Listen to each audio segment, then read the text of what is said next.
I absolutely believe that money should be a tool to help you achieve your biggest, wildest dreams, not an obstacle. But before you can use it as a tool, you have to understand one key piece of information. And that starts with a simple yet very likely uncomfortable reality check, comparing your income to your expenses. Welcome to the Money Clarity Podcast. I'm your host, Lindsay Shiraka. I'm a YNAB certified coach and a certified money coach, and I am here to help you stop feeling stressed about money. Together, we'll get your finances organized so that you can finally feel confident about not only spending and saving, but using your money as a tool to go after your biggest, wildest dreams. Let's dive into today's episode. How often do you log into your bank account, but instead of feeling calm and confident, you dread what you might find? This is a very common starting point for a lot of my clients. Maybe you rely on mental accounting, where you keep track of your expenses in your head so you think you know what's in there, but you're never entirely sure. So you're always a little too nervous to actually check. And unfortunately, that fear keeps us from looking at the one thing we need to see the most, our numbers. That feeling, it is the opposite of the calm and confident feeling I want you to have with your money. And it's exactly what happens when we don't know the most critical financial information of all. What is coming in versus what is going out. Today, I want to talk about why that simple piece of information is so critical and what you need to do immediately if you discover your expenses are more than your income. It's easy to get caught up in trying to keep up with the Joneses next door or the Miller's lavish trip they keep posting about on Instagram. It's true. We all want to travel. Might want to start a family, want to buy a house, or maybe just go out for a guilt-free dinner with friends. But these dreams all require one thing: money.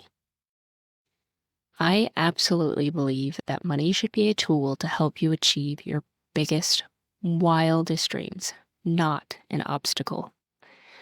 But before you can use it as a tool, you have to understand one key piece of information.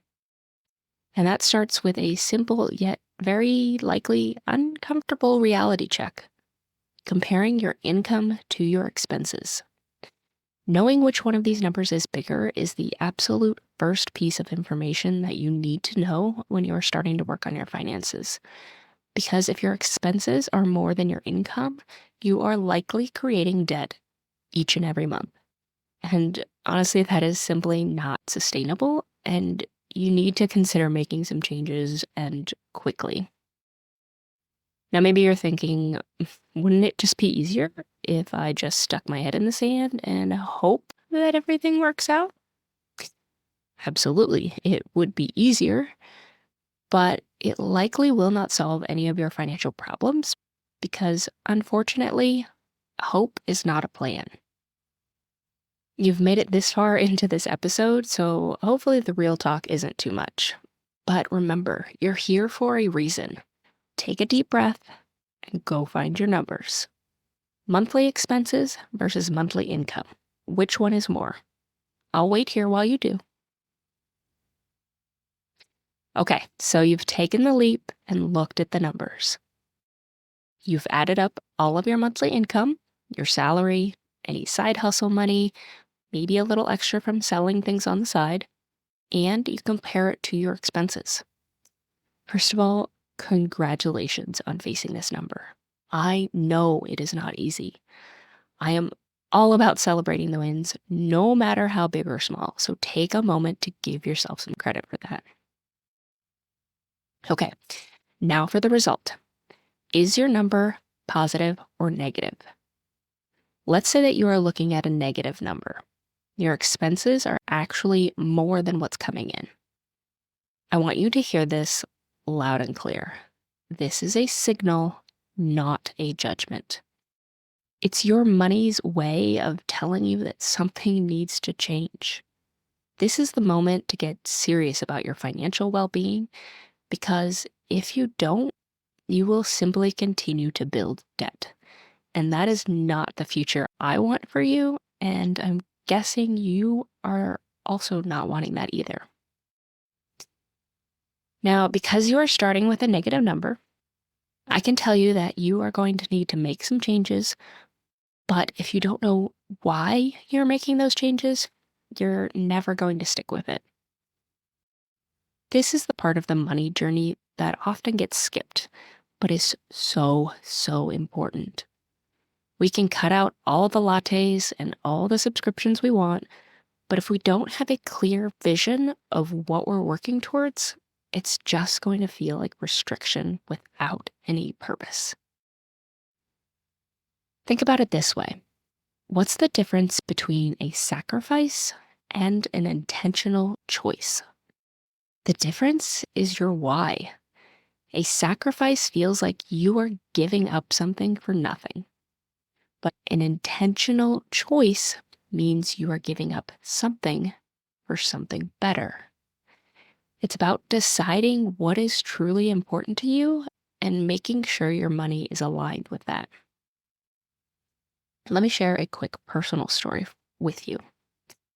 My husband and I recently returned from a trip to New Mexico and Colorado. And I actually went to college in Colorado and have loved it since my first visit in 2004. I've always wanted to move back, though it's just never really been in the cards.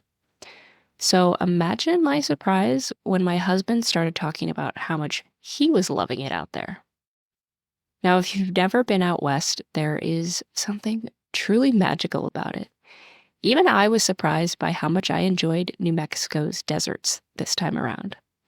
I generally am not a hot weather person. I actually hate being hot, and I prefer the mountains and cold and snow, but those deserts pulled me in a different way this time around. As we explored Albuquerque and northern New Mexico, we started to envision some crazy dream scenarios. What if we could live here? What if we found a property in New Mexico? It's close enough to Colorado, and it still seems affordable. Okay, but really, what would we have to do to make this a reality? As the days passed and we talked more, we both began to realize that as crazy as it initially sounded, why couldn't this actually happen? People have done crazier things after all. So we started talking more seriously about how we could make it work. What kind of cash would we need to have on hand? What would a monthly payment look like? How do we go about finding a realtor in that area? In fact, I went so far as to put it as a new category in our budget while we were still there. Since those first days of our trip, everything has shifted for us because now we have a tangible goal and are both incredibly interested in achieving it. Pretty much every conversation we have had since then gets turned into something related to how can we make this happen? Find a penny in the parking lot? Let's add that to the New Mexico, Colorado property budget. How can we make more money so that we can put it towards a New Mexico property? Should we go out to dinner tonight? Or would we rather save it for a property out west? It is so easy to make decisions with our money because we both want this so much more than the things that used to distract us in our daily lives. This is how I want you to look at money. That it is easy to make a spending decision because you already know what is most important to you. So I have a little homework for you before our next episode. I want you to sit down with a journal, a piece of paper, or even just your thoughts, and define what your priorities are. If you need some help with this, I have a free workbook you can download from my website. Just go to www.theexuberantelephant.com/align, and that link will be in the show notes for you. So I'm not talking about a to-do list here. I'm talking about the big stuff. Ask yourself some questions like, what does your ideal day look like? What about your ideal week? What makes you feel truly alive and joyful? What are you willing to do just about anything to achieve? Maybe you want to travel without worrying if you have enough in the budget for it. Or how are you going to pay the credit card bill when you get home? Maybe you want to take a new class or start a business. Maybe you just want to be able to go out for a guilt-free dinner with your friends every month. Whatever it is, get clear on it. Your priorities are the emotional fuel that will get you through the uncomfortable reality check we talked about earlier. Knowing your numbers, that's where you will move from a place of fear and confusion to a place of calm and confidence. Maybe not right away, because those numbers will give you truth, but your priorities give you the motivation to work towards something different. The numbers tell you where you are, your priorities tell you where you are going. And together, they form a powerful combination that can lead you to amazing places.